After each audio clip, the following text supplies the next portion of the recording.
So the 30th question says that find the common difference of an AP whose first term is 5 and the sum of its first four terms is half the sum of its next.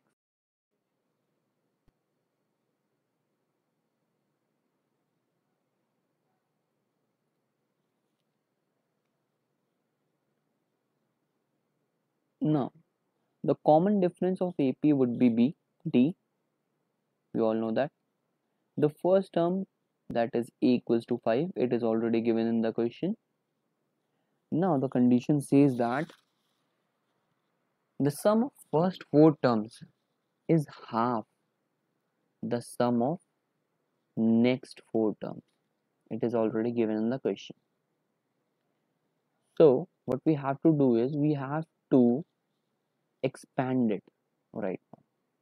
Like the A1 would be A, and if we need to find out the second term, that would be we have to add the difference, that is A plus D. After that, for the third term, we have to add twice the difference. Similarly for the fourth term.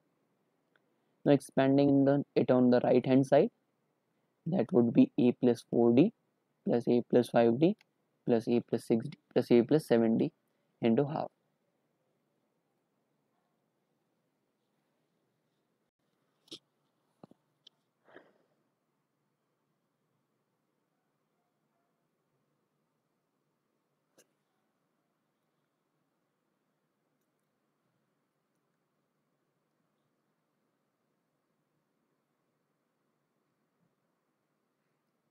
Solving it further, we got the solution 4A plus 6D equals to half of 4A plus 22D.